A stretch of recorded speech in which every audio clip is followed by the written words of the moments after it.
All right, for the first time ever, 1975 Imperial LeBaron. Look at this. All right, first of all, before we get started, we're gonna do a little small sequence on the difference between an Imperial LeBaron and a Chrysler New Yorker Brougham. Number one, Imperial hood ornament, right? Imperial down here on the headlamp door. All right, in the turns on the front turn signal, there is an Imperial bird here in the reflector for the turn signal lens, which you will not see if you had a New Yorker Brougham. Now, when you get to the side of the car, it's very important. I mean, I love these cars when they came out. These cars came out in 74, 75, 76. And then they didn't sell that well, but this is a dynamite design. Another thing about this design is this waterfall grill. This was the final design by Elwood Engel before he retired from Chrysler. So he left them with you can tell it's a beautiful design. That's why they ran with this design for about 7 years during the 70s. Even when it didn't sell it well as an Imperial, they just rebadged it and then changed it over to a New Yorker Brougham. But there's also body issues that you have to keep in mind, right? I come up here. VIN code is going to be for Imperial for this. But if you got one after 1976, 1977, the VIN number is going to read for a Chrysler. Okay. Roof. Now we look at the body. The entire body is about the same. You got the fender flares. I'll get to the rear when I get there. You still got the same door bulge on both of them. All right.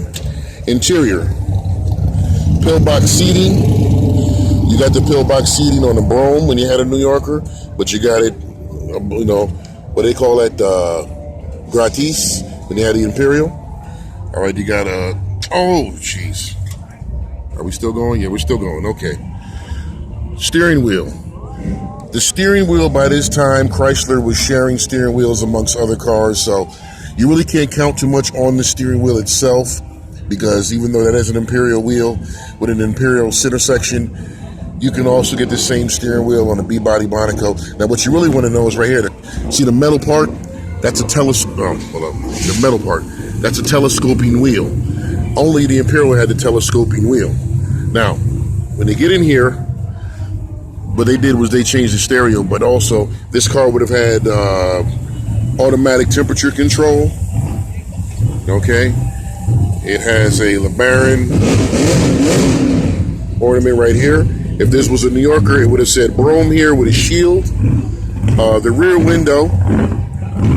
Now this is where it gets me, because this is a Brougham rear windshield. Hold on a minute. Let me give him some time. Okay. I'll give you the side profile of the car.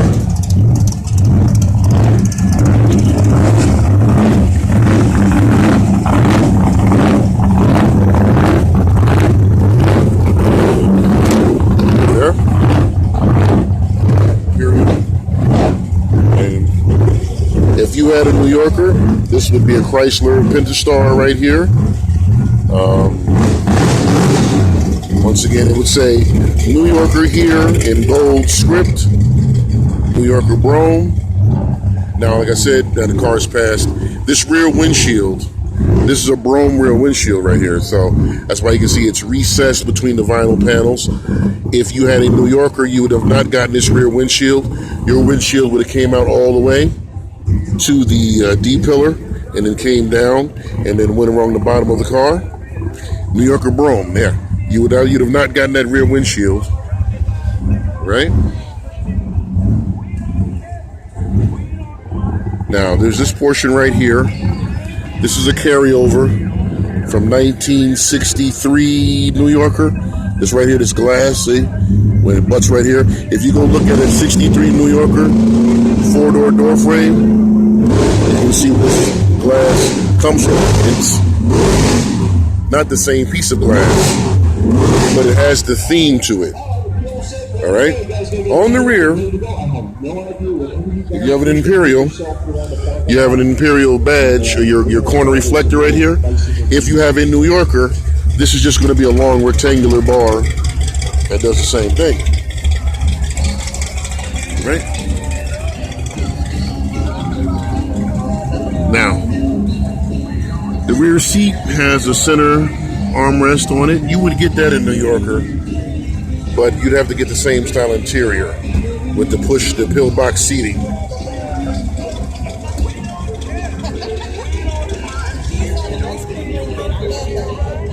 Automatic. When these came out, there'd be a switch to operate the power antenna. But when you change the radio, you can wire this to happen automatically off of new radios with a 3-volt feed that comes out the back of the radio. Imperial on the fender. All right.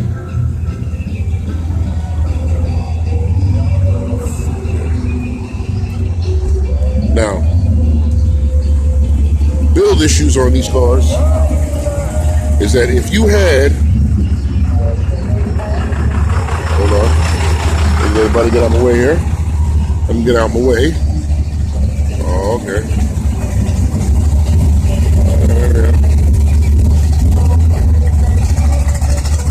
Okay, that's great. So, anyway, back to the Imperial. If you would have had yourself an Imperial LeBaron, 1974, 1976, this car,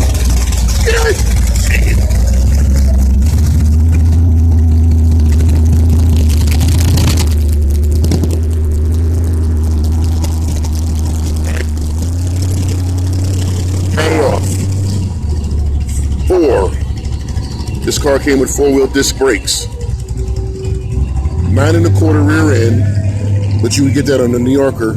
But what you weren't getting on the New Yorker, you were not getting disc brakes. This car had disc brakes on it. So when you look at we didn't have the hood closed there, but if the hood was open and you look at the brake setup, there'd be a combination valve and a proportioning valve, because this would have 4-wheel disc brakes. And possibly, I'd have to look at the build sheet, because the build sheet would be mounted right here, that it may have anti-skid brakes also. I'm not really sure if Chrysler put that on there in 1975, but definitely 4-wheel disc brakes, which is a rarity in this car, and it's relatively clean. You know, it's type of olive, type of mauve, type of brown with a nice sandalwood pinstripe on it, and a tan interior, and a pillbox velour seating. Excellent car. Imperials don't have much of a following, but they have a great following, but their resale is not that much. But this one is the final C-body, the final Imperial worth wearing the name of Imperial. So if you can find one of these, it's really great. But if you can't, and you find yourself a New Yorker Brougham, you're doing just as well.